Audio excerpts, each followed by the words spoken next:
Seigneur, nous voulons encore te glorifier aujourd'hui. Nous nous réunissons par le nom de Jésus-Christ et en communion avec le Saint-Esprit pour que la gloire te revienne. Dieu de bonté, si nous sommes rassemblés au nom de Jésus, c'est pour une seule chose, la gloire au Dieu éternel. Seigneur, nous venons nous exposer à toi. Nous venons exposer nos cœurs à la lumière de ta parole. Et nous te prions de nous éclairer, de nous instruire, de nous édifier, de nous fortifier, de nous forger, Seigneur. Roi de gloire, béni sois-tu pour ce nouveau jour du jeudi 3 septembre que tu nous donnes. Merci Seigneur pour ta présence. Merci pour ta grande fidélité. Merci de ce que tu es encore avec nous. Merci pour le sang de Jésus-Christ de Nazareth qui est notre forteresse, qui est notre sécurité. Béni sois-tu Seigneur pour la vie de chacun de tes enfants. Ici, dans cette famille, priorité à l'évangile C. Béni sois-tu pour les activités de cette famille, pour cette émission que tu as dénommée ton pain de la première heure. Seigneur, chaque jour à la première heure, tu nous remplis de force. Tu réunis toutes les conditions pour que nous soyons connectés à toi pour prendre notre repas spirituel. Béni sois-tu pour ton amour, béni sois-tu parce que c'est toi qui nous soutiens dans cet élan de sainteté, dans cette marche à la suite de ton Fils Jésus-Christ de Nazareth, notre Seigneur, notre Sauveur. Merci Seigneur pour ce jour, merci. Merci de ta présence, merci de la présence du Saint-Esprit. Seigneur, nous nous confions à toi, nous nous abandonnons à la présence de ton Esprit pour nous conduire tout au long de cette méditation. Enseigne-nous des choses que nous ne connaissions pas, des choses que nous ignorons. Fais tomber des écailles de nos yeux et éclaire nos sentiers par ta parole profonde et excellente. Merci Seigneur, dans le nom de Jésus-Christ. Amen. Bien-aimés, chers frères et sœurs dans le Seigneur, je vous salue dans le nom de Jésus, le puissant nom de Jésus. Notre sous-thème de ce jour va encore nous aider à comprendre ce que c'est que l'amour humain. Le sous-thème d'aujourd'hui est la seconde partie du même sous-thème que nous avons médité hier, qui dit « L'amour de Dieu manifesté en l'homme sans le Christ ». L'amour, en fait, c'est pour dire que l'amour humain, l'amour humain que nous cherchons à connaître, à mieux connaître, c'est l'amour de Dieu. Mais l'amour de Dieu qui est manifesté à travers les hommes qui ne connaissent pas Christ, ou bien des hommes qui n'ont pas une bonne intimité avec le Christ. Aujourd'hui, pour cette seconde partie, nous allons lire dans Luc chapitre 10. Nous allons lire dans Luc chapitre 10. Nous allons lire à partir du verset 25. Luc 10 à partir du verset 25. Je lis la parole du Seigneur. Un docteur de la loi se leva et dit à Jésus pour l'éprouver: Maître, que dois-je faire pour hériter la vie éternelle? Jésus lui dit: Qu'est-il écrit dans la loi? Qui lis-tu? Il répondit: Tu aimeras le Seigneur, ton Dieu, de tout ton cœur, de toute ton âme, de toute ta force et de toute ta pensée, et ton prochain comme toi-même. Tu as bien répondu, lui dit Jésus. Fais cela et tu vivras. Mais lui, voulant se justifier, dit à Jésus: Et qui est mon prochain? Jésus reprit la parole et lui dit: Un homme descendait de Jérusalem à Jéricho. Il tomba au milieu des brigands qui le dépouillaient, le chargeaient de coups et s'en allait, le laissant à demi-mort.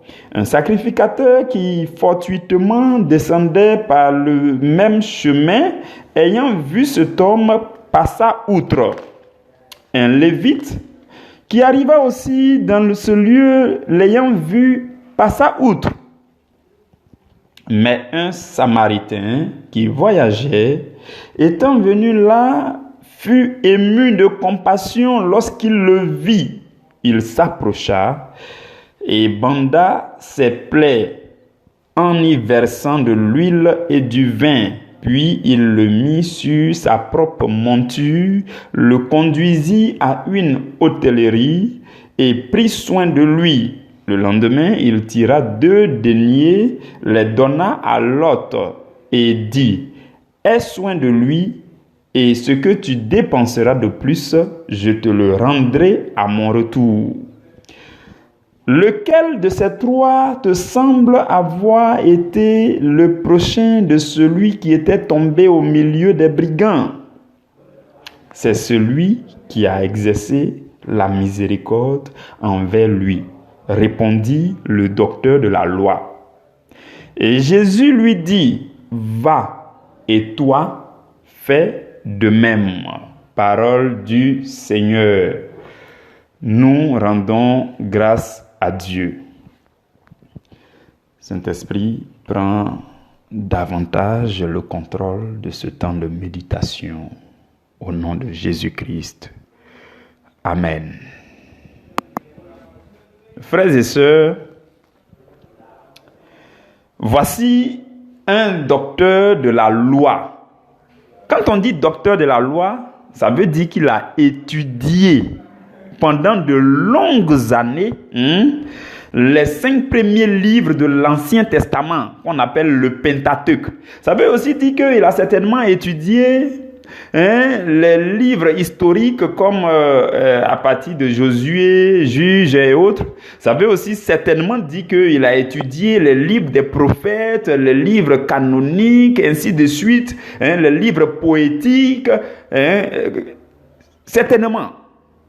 Un docteur de la loi, c'est quelqu'un qui a fait des années d'études, de longues années d'études. Et en son temps, en Israël, il y avait des divisions ou alors des clans.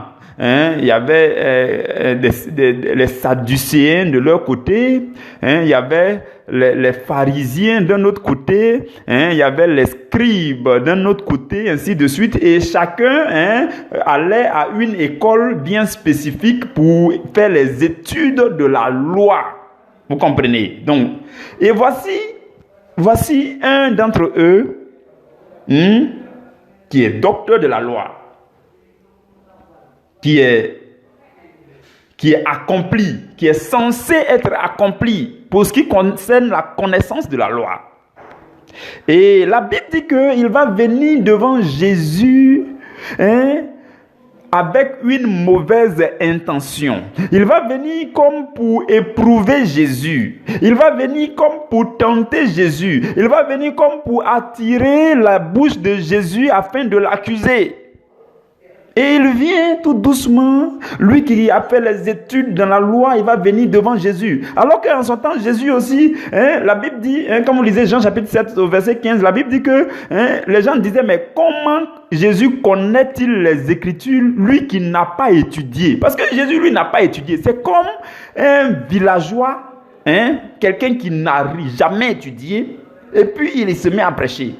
Et puis, un docteur, enseignant, chercheur à l'université sort et puis il vient devant lui. Vous comprenez? C'est presque pareil. Et il vient lui poser des questions. Entre nous, il n'y a pas match. Non, il n'y a même pas match. Parce que quelqu'un qui est enseignant à l'université, docteur, chercheur, qui a fait la loi, jusqu'à qui a étudié la loi de Moïse, qui a fait jusqu'à... Et puis toi, le jeune Jésus, tu es venu de nulle part, de quelque part à Nazareth, on ne sait même pas tu es allé dans quelle école, au moins les sols de Tasse, là, on les connaît parce que ce sont les élèves de Gamaliel, nous ici, on se connaît, c'est un cercle fermé. Toi, Jésus, tu sors d'où? Et tu enseignes les choses qui sont si excellentes. Nicodème même, il avait tellement honte. C'est comme un jeune homme d'un bac-quartier. Et puis un enseignant à l'université, un docteur doit aller le voir avec sa voiture X6. Il est assis dedans. Donc c'est honteux. Donc Nicodème par exemple, lui va aller la nuit pour aller voir Jésus. Parce qu'il avait honte. Il ne veut pas que les gens sachent que lui en tant que docteur de la loi, tout ça, il est parti voir un petit qui n'a même pas étudié, qui est en train d'enseigner excellemment. Vous comprenez le contraste, non? C'est vraiment comme le jour et la nuit, selon les hommes, en leur temps. Donc le docteur de la loi va venir devant Jésus et il va éprouver Jésus. Et Jésus va lui dire, mais toi-même là, tu es docteur de la loi. Il a demandé à Jésus, qu'est-ce que je dois faire pour mériter la vie? Mériter la vie éternelle. Et Jésus dit, mais toi-même, tu as fait les études dans la loi là. Tu ne connais pas la loi. Qu'est-ce que tu as lu dans la loi? Qu'est-ce que tu connais de la loi? Vous voyez? Donc Jésus savait. Donc Jésus lui dit, mais qu'est-ce que tu lis dans la loi? Bon, en tout cas, il va bien répondre. Le docteur de la loi, il connaît vraiment. En tout cas, ça prouve vraiment qu'il a réellement eu son diplôme. Donc, il dit à Jésus que dans la loi, il est écrit que tu aimeras le Seigneur, ton Dieu, de tout ton cœur, de toute ton âme, de toute ta force et de toute ta pensée et ton prochain comme toi-même. Vraiment, il a très bien répondu. Il a fait récitation. Il a vraiment bien répondu. Il connaît sa leçon par cœur. Jésus lui dit, mais tu as très bien répondu. Maintenant, lui, il va encore revenir à la charge pour demander à Jésus, mais qui est mon prochain? C'est là, il va tout gâter. Et c'est ça qui va nous permettre de mieux comprendre la scène. Il dit, mais qui est mon prochain? Donc, mes frères et mes sœurs, déjà, il vient de citer le plus grand commandement.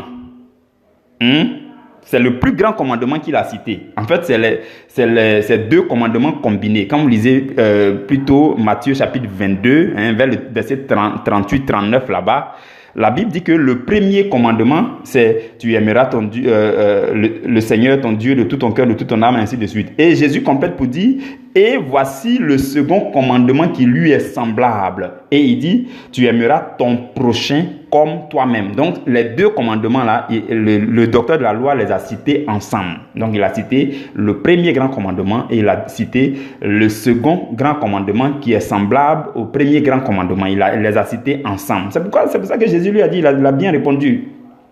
Vous comprenez?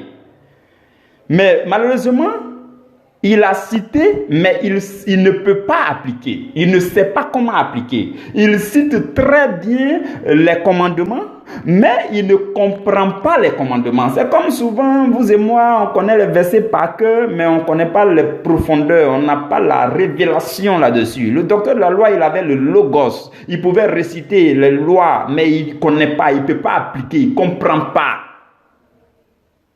Et là où on va savoir qu'il ne comprend pas, c'est quand il va venir demander, mais qui est mon prochain? Parce que le deuxième commandement dit, le second commandement dit, tu aimeras ton prochain comme toi-même. Mais eux, ils ne pouvaient pas appliquer. Et je voudrais qu'on observe quelque chose.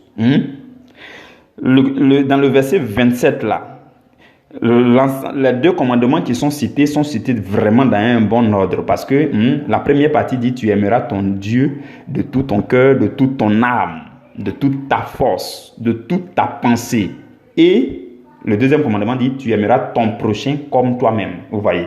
Donc, si tu ne peux pas aimer Dieu, si tu ne parviens pas à aimer Dieu convenablement, ce n'est pas possible que tu puisses aimer les hommes comme il se doit. Vous voyez, hein? C'est comme si on pouvait dire: tu aimeras d'abord ton Dieu de tout ton cœur, de toute ta force, de toute ton âme.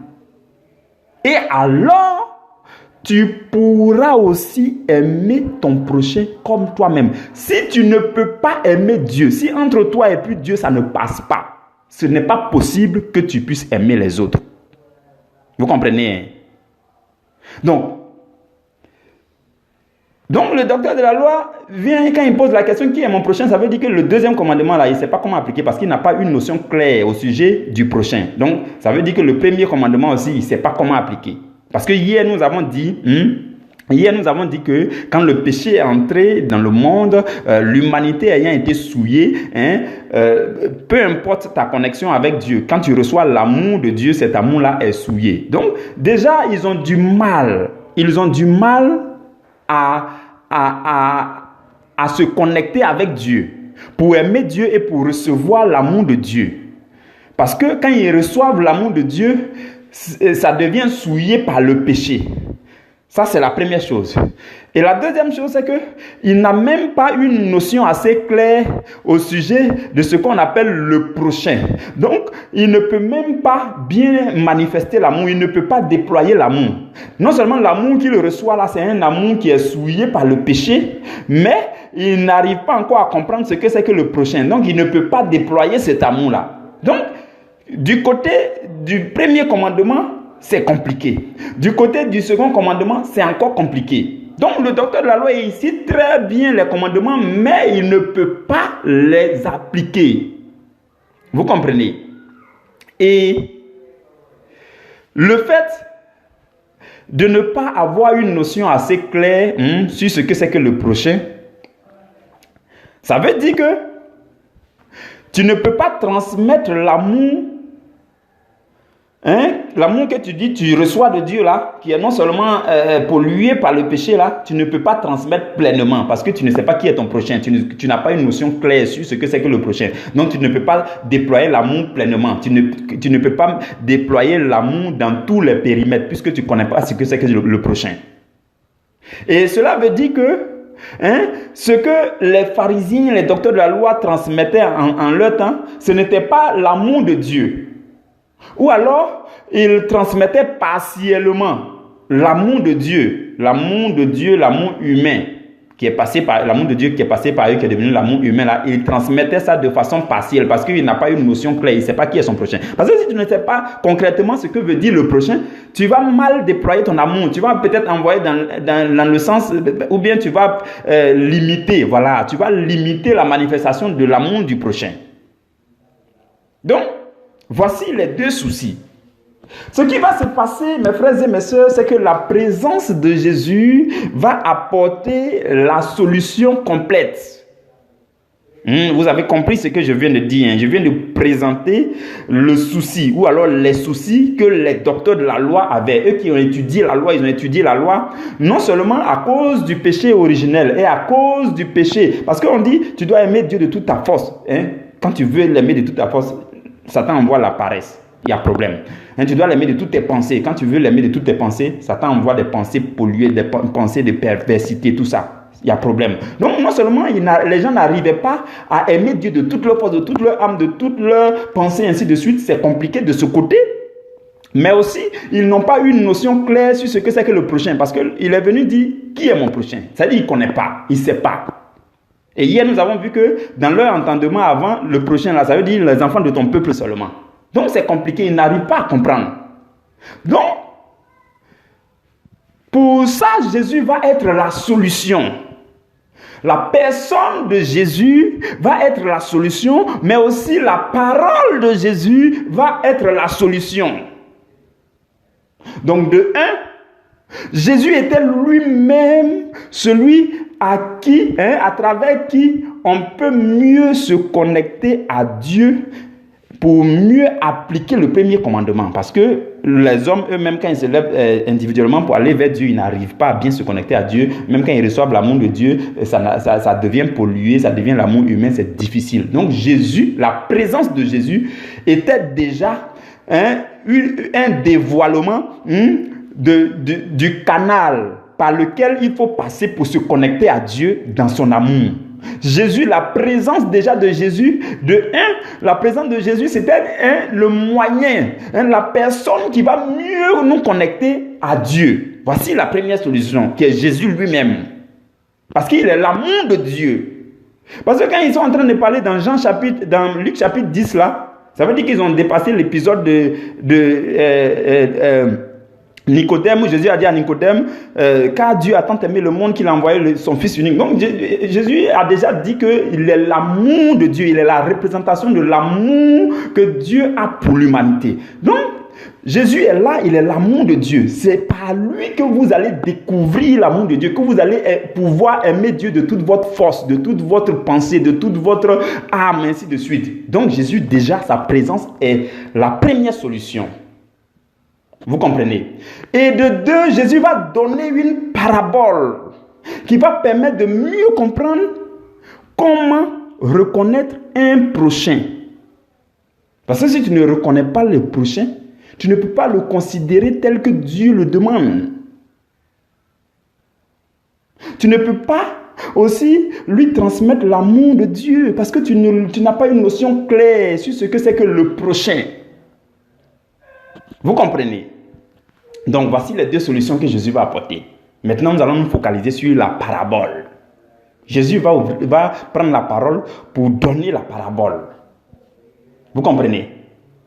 Donc, à ce stade, ce que je veux vous dire, mes frères et mes sœurs, c'est que si on voulait définir le mot prochain, pour ceux qui ne savent pas, comme le docteur de la loi, pour ceux qui ne savent pas c'est quoi le prochain au juste là, écoutez-moi très bien et prenez note de ce que je vais dire là. Si on voulait définir le mot prochain, sachez que le prochain, c'est quelqu'un que Dieu va te faire croiser à travers une circonstance particulière, en tout cas peu importe la situation qui va faire que vous allez vous croiser, mais c'est quelqu'un que Dieu va envoyer vers toi ou bien vers qui Dieu va t'envoyer, mais vos chemins vont se croiser pour que vous puissiez vivre un épisode de votre vie ensemble. Ça peut être un court métrage, ça peut être un long métrage, ça peut être même toute la vie. C'est ça qu'on appelle le prochain. Vous comprenez, hein? Donc Dieu, Dieu peut utiliser tous les moyens, on va parler de ça tout à l'heure. Il va utiliser tous les moyens qu'il veut utiliser et il va attirer quelqu'un vers toi ou bien il va t'attirer vers quelqu'un et il y a une situation qui va faire que vous deux, vous allez entrer en contact, vous allez vous connaître et ainsi de suite et vous allez commencer à partager un épisode de votre vie ensemble. Ça peut être pour 1 mois, 2 mois, 2 jours, 3 jours, 4 jours, mais ça peut être un court métrage comme j'ai dit, ça peut être un long métrage, ça peut être pour toute la vie. Vous comprenez? C'est ça le prochain. De telle sorte que quelqu'un que tu ne connais pas et qui tu n'as jamais parlé, qui est quelque part loin là-bas, n'est pas encore ton prochain. Peut-être que demain, après-demain, il va devenir ton prochain. Vous comprenez? Retenez déjà ça pour ce qui concerne le prochain. En fait, quand Dieu le fait, quand Dieu fait que la personne devient ton prochain ou bien tu deviens le prochain de la personne, c'est toujours dans le plan de Dieu. Parce que c'est comme si Dieu t'a remis quelque chose pour la personne. Et que durant ta vie sur cette terre, il faut que tu rencontres la personne pour lui remettre la chose et puis tu continues. Ou bien, Dieu lui a remis quelque chose pour toi. Donc Dieu va tout faire, il va tout arranger, il va tout organiser. Vous devez vous croiser. Parce que Dieu a prévu quelque chose que lui doit te donner. Ou bien Dieu a prévu quelque chose que tu dois lui donner. Souvent, c'est dans un seul sens. C'est lui qui te donne quelque chose et puis basta, c'est fini, au revoir. Et puis chacun, vous avez partagé un épisode de 1 mois, 2 mois, 3 mois. Chacun s'en va de son côté. Mais dans la plupart des cas, c'est dans les deux sens. Il a quelque chose que Dieu lui a donné qu'il doit te remettre. Et puis toi aussi, tu as quelque chose que tu dois lui remettre. Et vous partagez un moment de vos vies ensemble. Vous comprenez? C'est ça le prochain. Retenez ça comme ça de façon fondamentale. Maintenant, quand vous regardez de très près la parabole de Jésus, la parabole nous dévoile deux manières que Dieu utilise pour que quelqu'un devienne notre prochain, ou bien pour qu'on devienne le prochain de quelqu'un. Jésus va parler de deux manières. La première manière, c'est à la manière des Lévites et des sacrificateurs. À la manière des Lévites et des sacrificateurs, c'est à la manière de l'amour humain. C'est à la manière de l'homme qui est sans le Christ et qui a une vision limitée. Selon les Lévites et les sacrificateurs, si on a un lien de parenté, alors tu es mon prochain. Si on est du même village, tu es mon prochain. Si on est de la même contrée, du même canton, tu es mon prochain. Si on est du même pays, alors tu es mon prochain. Si tu es mon voisin à la maison, tu es mon prochain. Si tu es mon voisin, ça dit que mon magasin là est à côté de ton magasin. Je suis en train de faire une activité, nous avons des magasins, ou bien on est ensemble au marché, tu es mon voisin. Si tu es mon voisin de classe, si on est dans la même classe par rapport à nos études, tu es mon prochain. Si tu es mon collègue de service, alors tu es mon prochain. Il faut qu'on habite ensemble pour que tu sois mon prochain. Ça, c'est la manière de voir des Lévites, des Israélites. C'était exactement ça. Voilà pourquoi hier nous avons vu, la Bible dit que tu ne vas pas garder rancune contre les enfants de ton peuple. Donc eux là, c'est les enfants de leur peuple, les gens qui sont leurs parents, les gens qui sont qui sont dans la même maison, ils sont voisins, vous voyez, ça c'est à la manière des Lévites, des sacrificateurs, ça c'est à la manière de l'amour humain. La première manière par laquelle quelqu'un devient votre prochain, c'est ça, c'est la manière basique, c'est la manière des hommes. Vous comprenez? C'est la manière des hommes qui n'ont pas encore découvert Christ, qui n'ont pas encore découvert les profondeurs de Christ, qui ne sont pas en train d'entendre l'enseignement que tu entends maintenant. Voilà pourquoi il y a une deuxième manière qui est le modèle, le bon modèle que toi tu dois appliquer. Et cette deuxième manière, c'est à la manière du Samaritain. Parce que dans la parabole, Jésus dit, le Lévite est venu, il a vu, il est passé. Parce qu'il n'est pas de sa maison, il ne le connaît pas. Il n'est pas son voisin, il n'est pas son collègue. Souvent, il t'arrive de voir quelqu'un et puis, bon, toi, tu passes, il n'est pas ton collègue, tu ne le connais pas. Alors que Dieu veut utiliser une situation particulière pour vous mettre en contact parce que tu as quelque chose que Dieu t'a transmis, que tu dois lui donner, ou bien il a quelque chose que Dieu lui a donné et puis il va te donner ainsi de suite. Mais tu n'as pas compris ça, tu continues. Tu es le Lévite ou bien tu es le sacrificateur. Mais la Bible dit que lorsque le Samaritain va arriver en cet endroit, il sera ému de quoi? De compassion. Voici le bon modèle, le bon exemple. C'est la deuxième manière que Dieu utilise pour que quelqu'un devienne votre prochain, ou bien pour que vous deveniez le prochain de quelqu'un. C'est aussi à la manière de quelqu'un qui a Christ, qui voit comme Christ, qui a une vision éloignée et élargie. Vous comprenez? Et selon cette deuxième manière, toutes les personnes que Dieu fait croiser ton chemin à travers une situation particulière, ça peut être dans un supermarché et puis il marche sur ton pied. Ou bien ça peut être dans un transport en commun et puis il te cogne. Il marche sur ton pied. À travers cette situation-là, il va te demander pardon, tu vas lever les yeux, tu vas le regarder, quelque chose d'autre va continuer. Et puis Dieu veut que vous entriez en contact parce qu'il a quelque chose pour toi. Ou bien tu as quelque chose pour lui. Vous faites connaissance, bizarrement vous avez changé les numéros, vous êtes restés en contact. Vous allez vivre un épisode de votre vie. Il est devenu ton prochain. Il n'est pas de ta famille. Il n'est pas de ton pays. Il n'est pas de ta nationalité. Il n'avait rien à voir avec toi. Il est devenu ton prochain parce que Dieu a utilisé une situation particulière pour vous mettre en contact selon son plan. Vous comprenez? Donc, selon la deuxième manière, c'est sans distinction de race. Sans distinction de nationalité, de langue, de peuple, non, rien du tout. Et la Bible dit que le Samaritain était en train de voyager. Donc ça veut dire que durant vos voyages, durant vos déplacements, faites attention. Il se peut que Dieu fasse en sorte que quelqu'un devienne votre prochain. Ou bien que vous deveniez le prochain de quelqu'un. Ne vous enfermez pas. Quand vous êtes en train de vous déplacer, vous êtes en train de voyager, le Samaritain était en voyage, et puis il a vu le gars qu'ils ont tabassé, là, et puis lui, il a secouru, il est devenu son prochain. Donc, vous n'êtes pas pas obligé d'être de la même famille. Et souvent aussi, les situations dans lesquelles Dieu fait que la personne devienne notre prochain, c'est peut-être c'est une faiblesse qui rencontre une compassion. C'est-à-dire que tu vois la personne, bizarrement ton regard est déjà allé là-bas, puis tu vois la personne, c'est dans une faiblesse pas possible, qui a besoin d'être, ou bien qui a besoin d'aide, ou bien un besoin imminent qui croise ton esprit de serviabilité. Il faut que quelque chose en tout cas va faire, et puis vous deux, vous devenez l'un et l'autre prochain. Vous comprenez, mes frères et mes sœurs? Donc, à la deuxième manière, c'est la manière des Samaritains. Il ne faut pas forcément dire que celui qui est dans ma classe, celui qui est de ma famille, celui qui est mon voisin, celui qui est de mon pays, c'est lui-là qui est mon prochain. Non. La vision élargie de ceux qui ont Christ, qui ont l'amour divin, ceux-là disent que n'importe qui, à n'importe quel moment, peut devenir mon prochain. Et ils marchent en fonction de cela. Parce que Dieu a certainement mis quelque chose en toi pour des gens. Il faut pas, tu vas continuer ta route, il faut lui donner. Il doit devenir ton prochain. Vous comprenez, mes frères et mes sœurs? Et la première manière, c'est la manière de l'amour humain.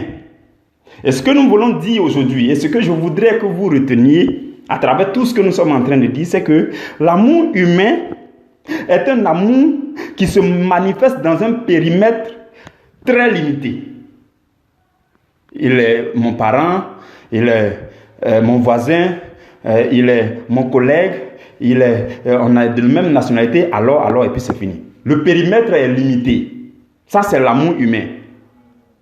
C'est l'amour de Dieu à travers les hommes, là, les hommes qui n'ont pas Christ, là. C'est comme ça et ils pensent. Et c'est à la manière du lévite, à la manière du sacrificateur. C'est vrai, c'est un amour qui vient de Dieu, mais ça s'applique mal. Et ça ne sait pas vers qui il faut déployer, à qui il faut transmettre. Ils ont une mauvaise notion de ce que c'est que le prochain. Et comme ils n'ont pas Christ, ils n'ont pas une vision élargie, une vision éloignée. Ils manifestent leur amour dans un périmètre limité.